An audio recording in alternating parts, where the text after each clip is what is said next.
right after NICOM's tier-based minimum solvency capital exercise was put on hold, Afro-Investor Research released the Nigerian insurance sector report on Wednesday, calling for consolidation of the industry as key to unlocking industry's growth potentials.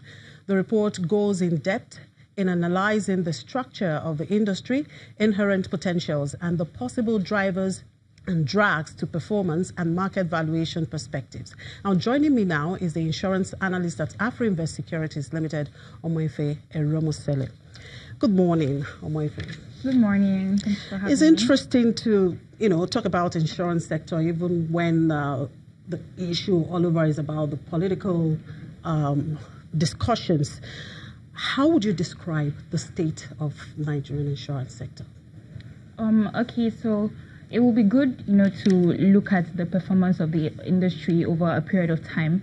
So taking back to the last time was consolidated over 10 years ago, and going through the reforms that have already happened, such as the market development restructuring initiative. So far, what we can say is the performance, the sector has largely expanded, it has grown, and if you look at the players in the industry, you have bigger players, they're more capitalized and they take bigger risks. You also see them underwriting risk in oil and gas and even marine insurance. But when we look at what the role of insurance is to economic growth and what it is in other African peers, such as South Africa and emerging economies, you will see that when you compare that, you see that our industry is still largely underperforming, and it can still do better. What we believe right now is, at this point in time, performance has increased, performance has improved, but it is a right time for new reforms that can take the growth of the industry further. All right, can you shed more light on its structure, basically? Okay, well, when we talk about structure, it's good to look at it using different metrics. So we're looking at the business lines, or what are the products, or what are the business lines in the industry. We're also looking at regulation, the role of regulation, and who are the biggest players.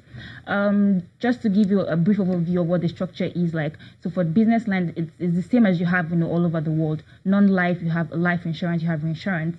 But for our sector, we have composite reinsurance, composite insurance, which helps you, which gives license to players to actually insure both life and non-life, and then you have reinsurance, and then you have tackle-full insurance.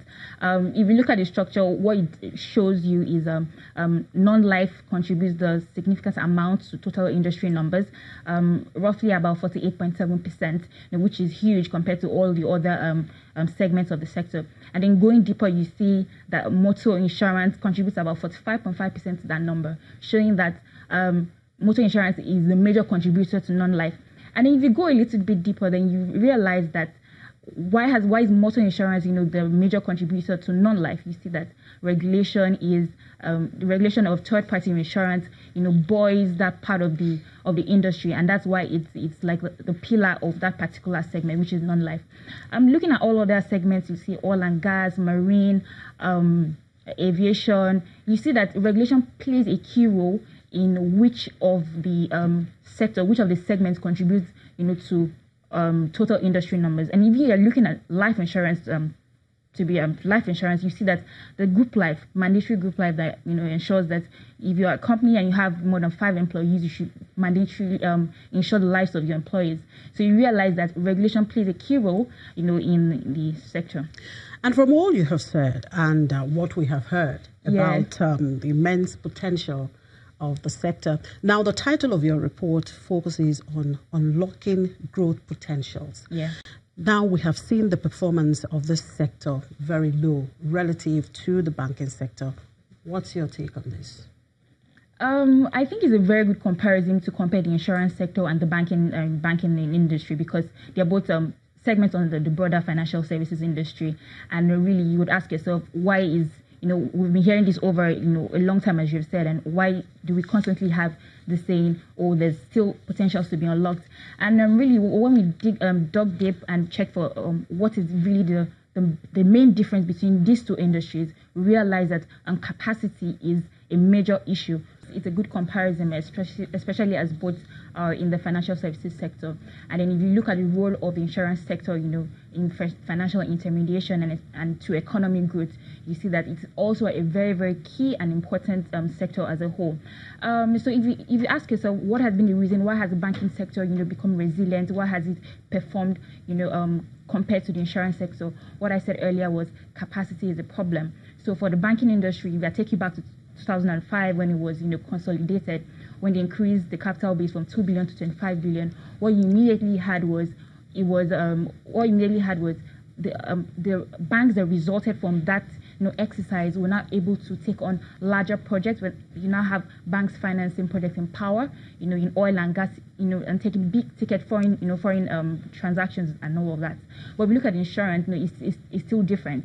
An insurance company, when you're talking about oil and gas and marine, those are really pricey assets, and you need to have adequate capitalization to actually take on, the risk of underwriting assets in those sectors. So, that when we analyzed it, we said capacity is the issue, really. Is that the major drag to the development of that sector? Oh, yes. In our opinion, we believe underwriting capacity, which has to do with the capital base that these players have, is the major drag, even though there's still other other factors that affect how far the performance has come so far. Capacity is still the issue, and I think that is one of the reasons why NICOM came out with the tier-based minimum solvency capital exercise. Although it's on hold now, but it's a laudable initiative in order to drive the performance of the industry.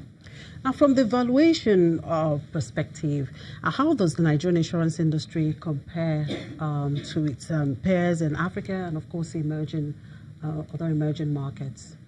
Okay, if you look at emerging markets such as Brazil, Russia, if you look at China, and if you look at African peers such as Africa, you see that Nigerians, the pricing of the industry is still poor at 0.7 times price to book value, compared to Brazil with 6.4%, Egypt with 5%, South Africa with 2.9 times. I meant to say.